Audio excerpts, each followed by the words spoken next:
아니 선배님, 응? 이거 제가 꼰대예요? 뭐 때문에 그러는데? 아니 서신입 있잖아요, 이번에 신입으로 들어오네. 알지. 제가 톡으로 업무를 지시를 해요. 그럼 답이 아니라 반응만 한다니까요? 반응만 한다고? 톡 체크하세요, 체크. 아니 그걸로 답을 해요. 대리님 시키실 일 있으실까요? 내가 얘기한 거 내일까지 확인해 주세요. 체크.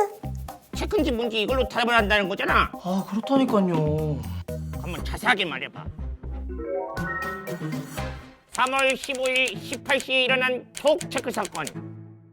공판 시작하겠습니다.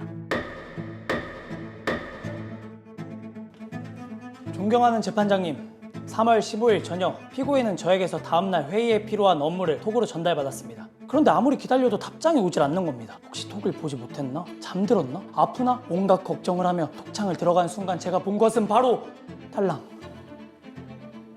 체크 하나였습니다.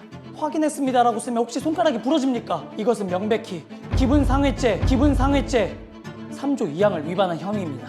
존경하는 재판장님, 피고인에게 일주일간 아메리카노 금지형을 내려주시기 바랍니다. 너무 심한 형벌입니다. 자, 정숙하세요. 그뿐만이 아닙니다. 심지어 그 전에는 무려 답장을 냉으로만 했습니다.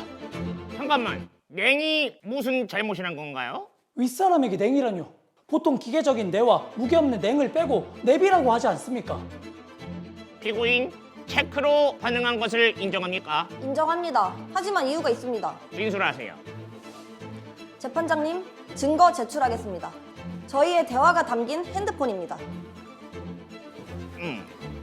자, 모두 이 화면에 주목해 주시기 바랍니다. 이것은 이 사건이 일어나기 며칠 전에 받은 톡입니다. 그래 고생했어 슈영. 땡! 이 시간에 이런 답장 받고 싶은 거 아니다. 예의는 갖추자 우리. 보시다시피 첫 번째 톡 도착 시간은 새벽 3시 10분. 저는 이 톡을 받고 깊은 고민에 빠졌습니다. 이렇게 늦은 시간에 답을 해도 될까? 하지만 상사의 말을 무시하는 게 말이 됩니까?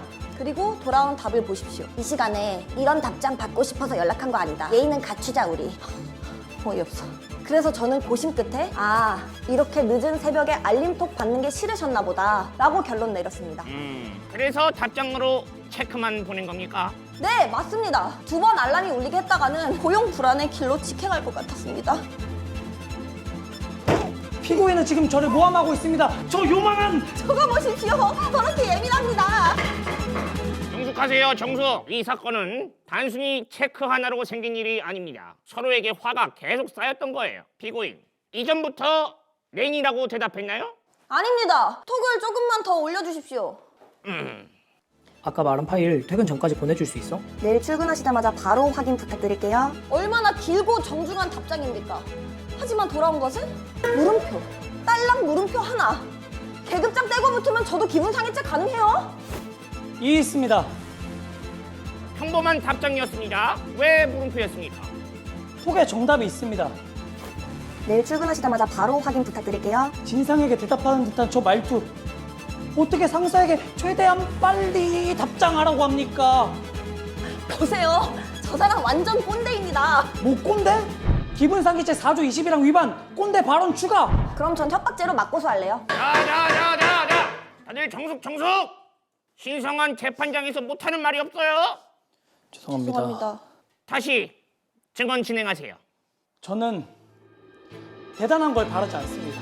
그저 상사를 대하는 정중한 대답 하나. 이해했습니다. 저는 합장 이모티콘도 보냈습니다. 저는 확인만 하는 기계가 아니세요. 그럼 저는 뭐 넷만 하는 기계인가요? 뭐? 이거 뭐야? 자기야, 조금 이따 봐. 이렇게 귀여운 거 불법임.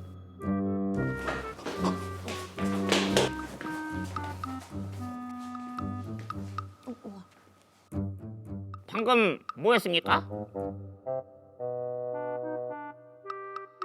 휴정하겠습니다. 저기요, 사진 뭐야? 싸운 걸로 이렇게까지 한 게 누군데? 네가 자기야 미안했잖아. 너 이딴 거 안 했어. 아, 그래. 다 내 잘못이네, 그래. 그런 말이 아니잖아, 자기야. 화났어? 저희 합의했어요. 예? 감사합니다. 자기야 저번에 말했던 전시회 열었더라. 전시회 데이트 꼭? 자기밖에 없다. 야, 이거 기분 상하는데?